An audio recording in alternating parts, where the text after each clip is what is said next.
नमस्कार। कभी सोचा है कि बड़ी बड़ी कंपनियों की शानदार रणनीतियां, वो बेहतरीन प्लान्स आखिर सिर्फ कागजों पर ही क्यों रह जाते हैं? आज हम इसी गुत्थी को सुलझाएंगे। जानेंगे कि इस गैप को कैसे भरा जाए और स्ट्रैटेजी को एक्शन में कैसे बदला जाए। तो चलिए शुरू करते हैं। जेम्स मार्श की ये बात देखें। ये हमें याद दिलाती है कि कोई भी कंपनी सिर्फ एक मशीन नहीं होती है ना, वो लोगों से बनती है। और जहां लोग होते हैं वहां बातचीत होती है, समझौते होते हैं। यही यही हमारी आज की पूरी बातचीत का फाउंडेशन है। तो ये रहा हमारा आज का रोड मैप। हम शुरुआत करेंगे बड़ी पिक्चर से, यानी स्ट्रैटेजी से। फिर जूम इन करेंगे एक एक इंसान पर, और आखिर में देखेंगे कि ये सब मिलकर किसी भी ऑर्गेनाइजेशन पर क्या असर डालता है। ठीक है, तो सबसे पहले बात करते हैं उस चीज की जिससे हम सब वाकिफ हैं, स्ट्रैटेजी। ये वो बड़ा ग्रैंड प्लान होता है जो हर ऑर्गेनाइजेशन अपने फ्यूचर के लिए बनाता है। स्ट्रैटेजी को ना एक पुल की तरह सोचिए, एक ऐसा पुल जो बड़े बड़े बिजनेस प्लान्स को असल नतीजों से जोड़ता है। मतलब ज्यादा प्रॉफिट, ज्यादा रेवेन्यू और नए नए इनोवेशंस। ये वो ब्लूप्रिंट है जो बताता है कि कंपनी को जाना कहाँ है। तो ब्लूप्रिंट तो बन गया, पुल का डिजाइन भी तैयार है।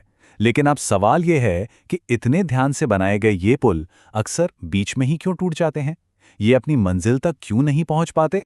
और यही वो एक सवाल है जो आज दुनिया भर के लीडर्स और मैनेजर्स की नींद उड़ाए हुए हैं कि आखिर क्यों क्यों एक ब्रिलियंट प्लान होने के बाद भी वो जमीन पर नहीं उतर पाता। तो असली जड़ क्या है? देखिए, प्रॉब्लम यह है कि जो कंपनी के लक्ष्य हैं और जो उसके लोग असल में कर रहे हैं, उनके बीच एक बहुत बड़ा गैप है, एक खाई है। और हमें बस इसी खाई को भरना है।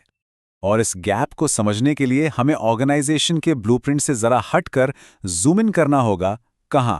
हर एक एम्प्लॉय के दिमाग में, उसकी साइकोलॉजी पर। तो फिर कामयाबी का राज क्या है? राज ये है कि कंपनी की स्ट्रैटेजी को एम्प्लॉय की पर्सनल मोटिवेशन से जोड़ा जाए। जब तक कोई कर्मचारी कंपनी के लक्ष्य को अपना मिशन नहीं बना लेता, तब तक वो उसके लिए सिर्फ एक ऑर्डर, एक निर्देश ही रहेगा। मनोविज्ञान की ये सेल्फ डिटर्मिनेशन थियरी हमें बताती है कि काम पर हर इंसान की 3 बेसिक साइकोलॉजिकल नीड्स होती हैं। पहली, ऑटोनॉमी, यानी अपने काम पर कंट्रोल महसूस करना।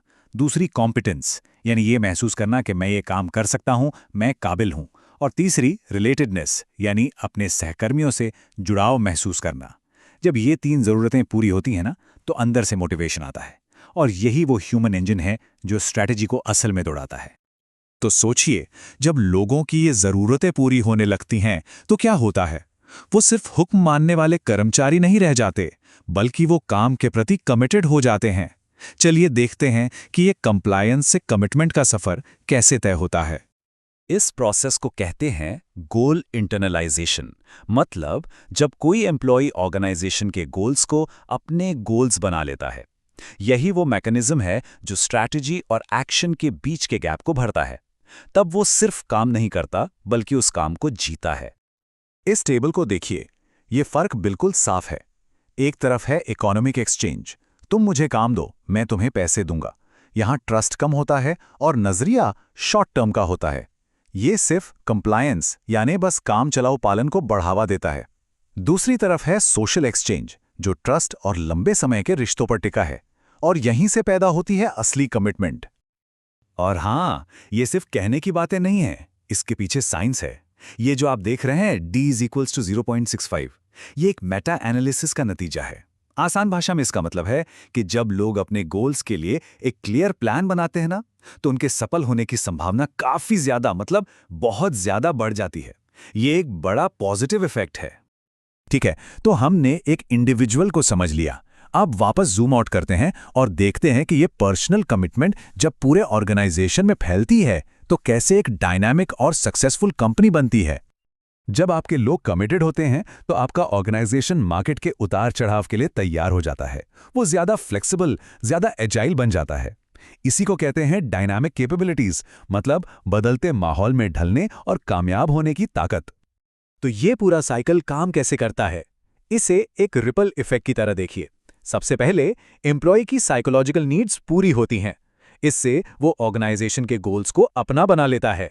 फिर टीम्स बेहतर काम करती हैं, जिससे ऑर्गेनाइजेशन में डायनामिक कैपेबिलिटीज डेवलप होती हैं। और आखिर में मिशन अकम्प्लिश्ड, लक्ष्य हासिल हो जाता है। तो सवाल यह है कि एक लीडर इस ह्यूमन इंजन को बनाना शुरू कैसे करे? चलिए, इसके लिए दो बहुत ही पावरफुल टूल्स पर नजर डालते हैं। पहला टूल है लक्ष्यों को स्मार्ट बनाना।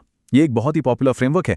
इसका मतलब है कि आपके गोल्स स्पेसिफिक या स्ट्रेच होने चाहिए, मेजरेबल या मीनिंगफुल होने चाहिए, एक्शन ओरिएंटेड या अग्रीड अपॉन, रेलेवेंट या रिवॉर्डिंग, और टाइम बाउंड या थॉटफुल।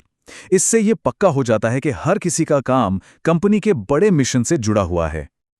और दूसरा टूल है अपने बात करने के तरीके में एक छोटा सा लेकिन बहुत पावरफुल बदलाव लाना।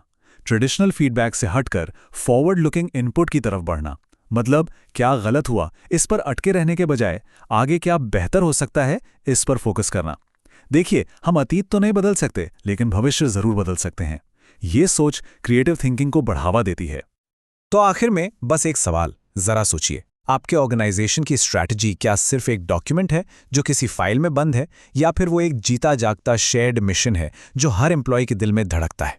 क्योंकि असली कामयाबी का राज इसी सवाल के जवाब में छुपा है।